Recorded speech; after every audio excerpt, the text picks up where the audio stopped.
friend wanted to join a gang, and he has a little sister and his mother, and he's It's only 3 of them? Yeah. Alright.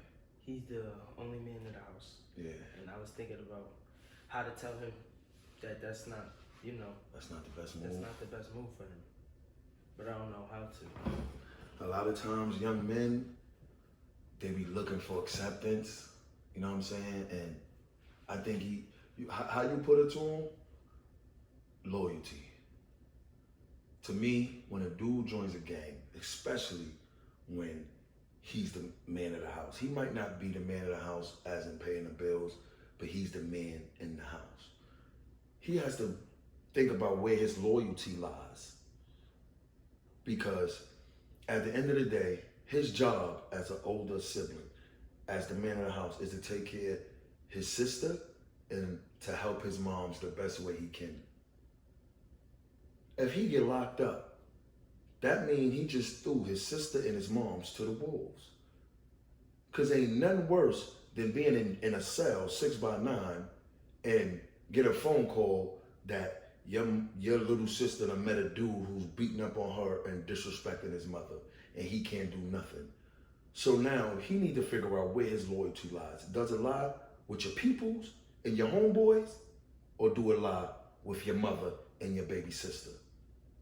Because at the end of the day, something happened to you, not only is they thrown to the wolves, right?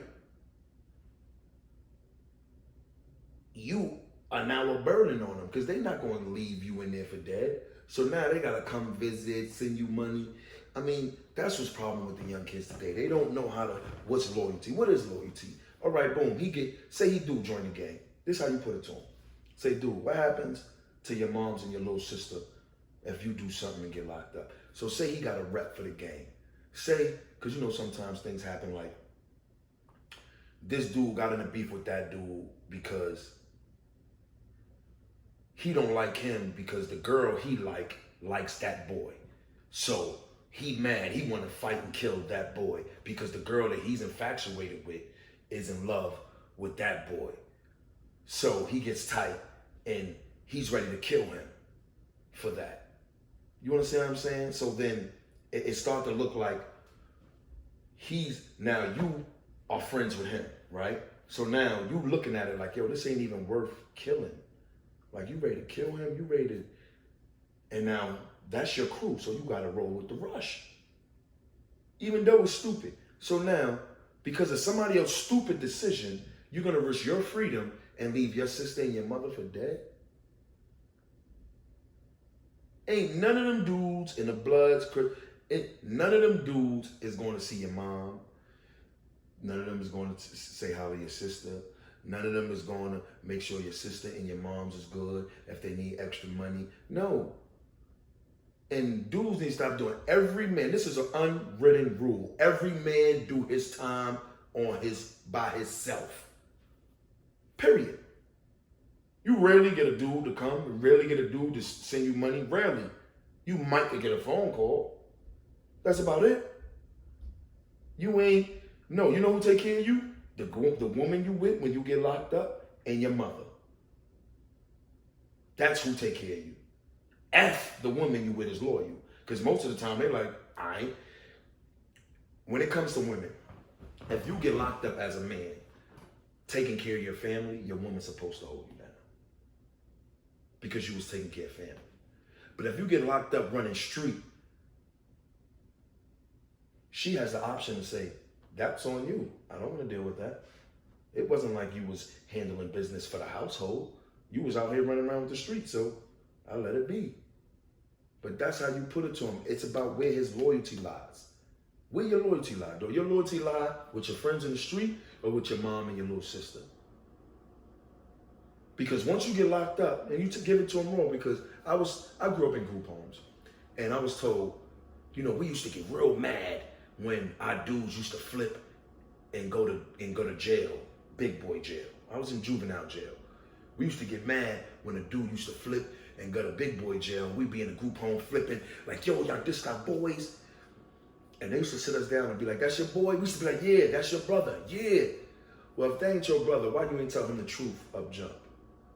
Why you ain't telling him, listen, B, I'm with you. If you want to flip, you can flip. But no, that if you flip, you got a chance to get your ass locked up. What we going through now, this is kiddie jail. But if you flip, you know you're going to big boy jail. So that way, when he flip and go down, y'all ain't got to feel guilty because you told him what it was. You kept it funky. You said, yo, listen, you my nigga. I love you. And I'm willing to ride for you.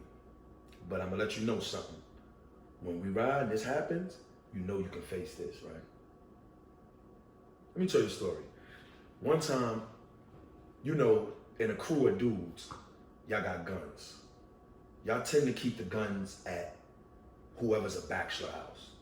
You know what I'm saying? So, one time one of our boys got into something. Boom. And he ran to, he got into something. It was a little drama outside the club, around the way club. He ran to the crib. Yo, give me the burner. Yo, give me the burner. I'm ready to burn something.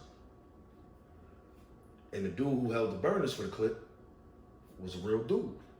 He told him, listen, I'll give you the burner. But you know where this gonna lead, right? You know you're gonna go down there, you're gonna bust off. You know half the people at the club know you, so the word gonna get out who did it, and are you ready for that? Bring him down to reality. Don't react off anger.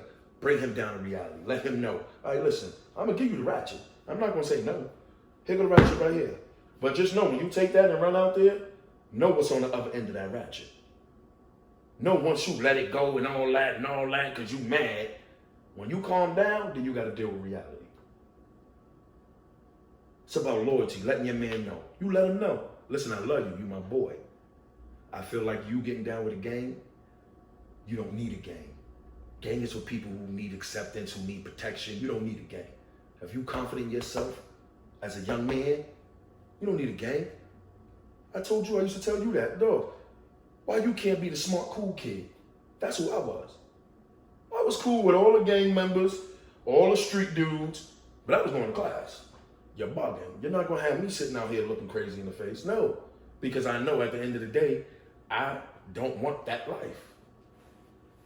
I knew from being in juvenile that I couldn't take jail. I knew that from jump. I was like, man, listen, this juvenile shit is for the birds. I knew right there. We used to sit in the room and talk about it like dogs. I know because it wasn't like we were scared. It just was terror for us. Like we couldn't stand it. You know, at the time, now that I'm a grown man, I think about it, it saved my life. Literally, it saved my life. When I came home from group home, I mean, I had dead homies everywhere. You know, people gone, your uncle died, like people just was dying. And this was all the time that I was in a group home. And I said to myself, if I wasn't in a group home, you know what I'd have been? Right with them. Running the streets. But at the end of the day, your man has to choose where his loyalty lies. Do it lie with your homeboys or do it lie with your moms and your little sister?